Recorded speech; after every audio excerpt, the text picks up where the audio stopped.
Aloha, this is Tom Lesher with the weekly Pele report for March 12th of 2011.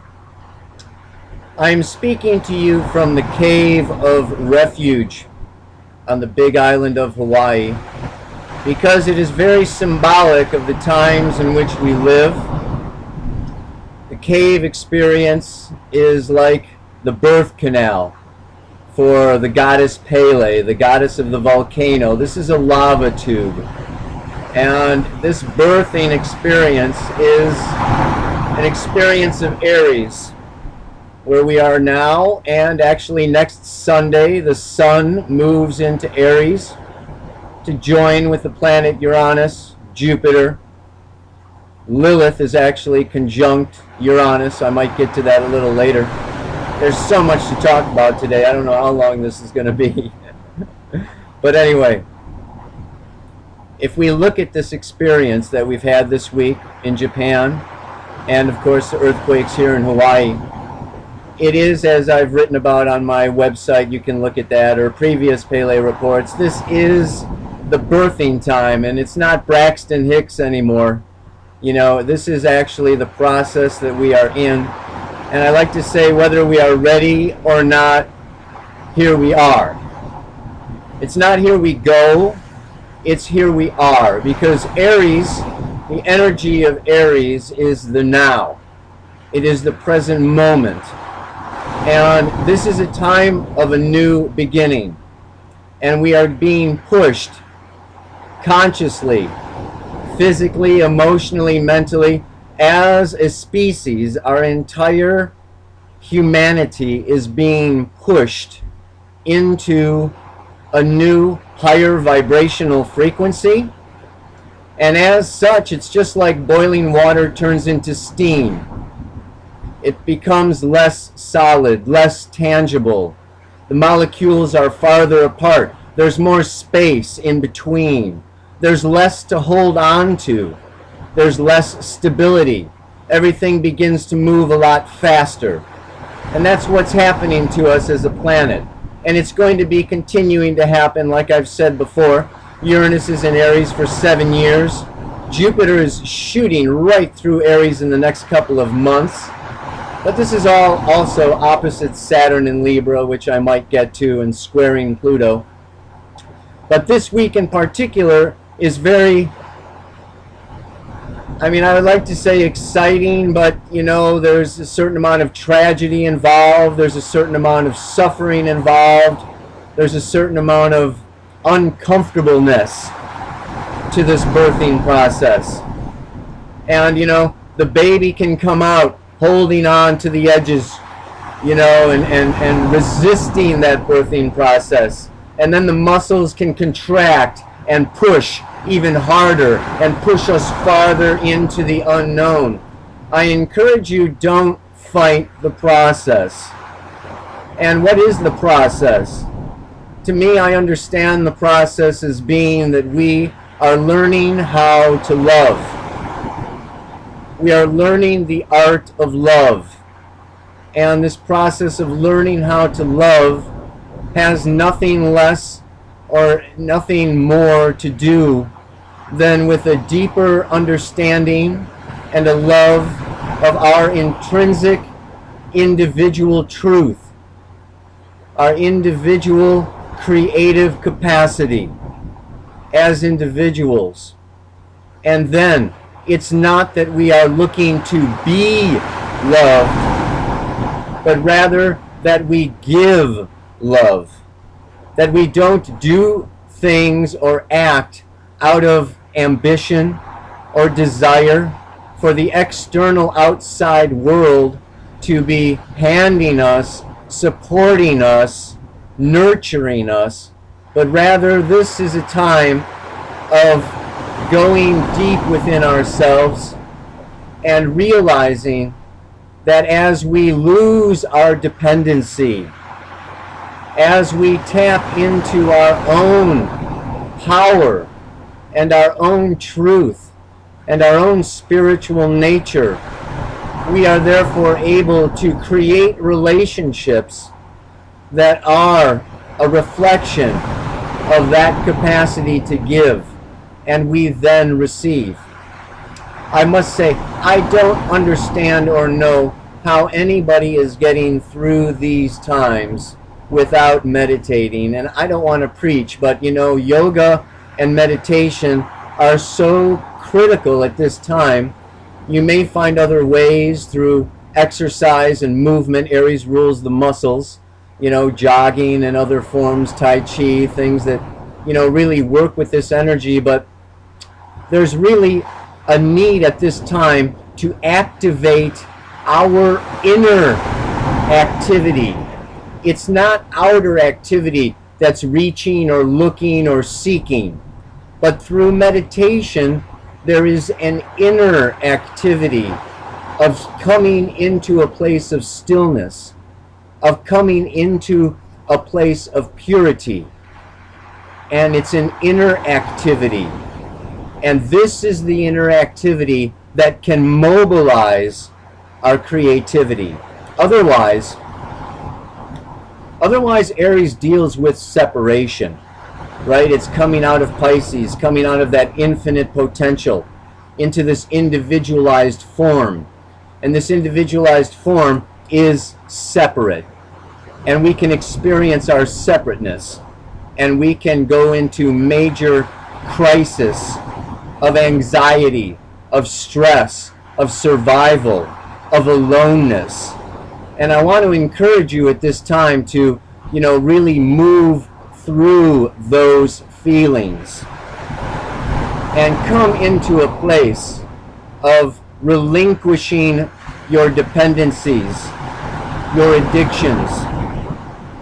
I've actually been thinking of spending a few days in this cave by myself with nothing but water, but, you know, a lot of fear comes up in me when I even consider that prospect, you know, of just letting go of everything and allowing what happens to happen, and what feelings come up, and what fears come up, and what past grievances and grief and, oh my goodness, everything that can come up when we start removing all of the distractions.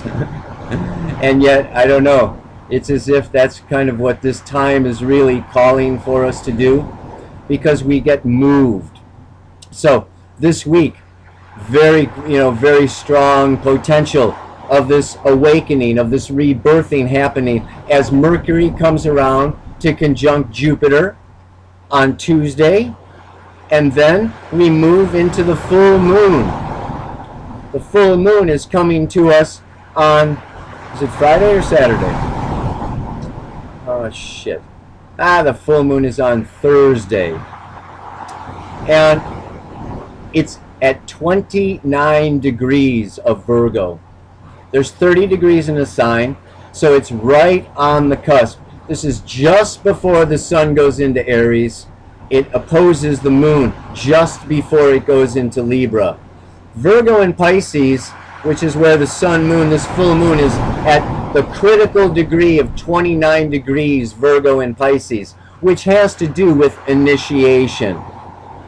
And we are being initiated, and every initiation has to do with a dying process, like I think I spoke of last week, yeah? So this dying process is this letting go of the old, but what I find so particularly appropriate for this full moon is the Sabian symbol. Dane Rudhyar did the Sabian symbols. It's a particular psychic vision of each degree of the zodiac, and if we look at 29 degrees of Virgo, it is a seeker who is studying an ancient scroll that is highly illuminating. And the key note for that degree is that after a crisis, one should seek to realign the renewed consciousness with the revelation of the truth of man. Wow. So I would say, you know, this weekend, for that full moon that's happening. I think it's on Friday, you know, but it's going to be happening Friday. And like I said before, I think, you know, in Hawaii, it's the day after the full moon that actually you can see the moon. And you know, when the moon is totally obscured, I mean, when it's totally full, it's so powerful and so bright. It's really afterwards that it begins to become more assimilating. Yeah. So this weekend, it's a serious weekend of, you know, reflection and revelation. On Friday, Mercury opposes Saturn. So it conjuncts Jupiter on Thursday, opposes Saturn on Friday. Then we have that full moon on Friday going into Saturday. And then Saturday, Sunday, the sun moves into Aries. It's just one thing after another. And I will say, even our physical scientists are looking at this conglomeration. In astrology, we call it a stellium of planets that is coming into the sign of Aries, particularly in the month of April, where we have 6 planets all in the sign of Aries opposing Saturn. Even in a physical sense, the gravitational pull of this huge stellium of planets over here in Aries, you know, with this, the Earth and Saturn over here creates this gravitational pull. I think we're going to be seeing a lot more instability, not only psychically and emotionally, but also as a planet, you know, planetarily, which of course, you know, these things throw our financial markets, you know, into a tizzy, and there's a number of other effects economically and socially that really occur. I'd just like to leave you with this, you know, sense of this initiation, the sense of the birth, and the sense of how this is really leading us and bringing us into such a more magnificent comprehension of the beauty, of the grace, and of how we as individuals not only need love, but with our love we then connect. And through that connection, it is our connection of love that is going to weave the future stability of this planet together with our own human consciousness. So I wish you the best this week of illumination, of understanding, of self-acceptance, and of self-forgiveness, that you move into the future unfettered by the past. Namaste. During these times of birth, of birthing a new self and letting go of the womb of the past, of who we've known ourselves to be, coming into the unknown, I think it's just really helpful to remember that as we emerge out of the cave, as we emerge out of safety, that there is a whole new, beautiful world out there waiting for us.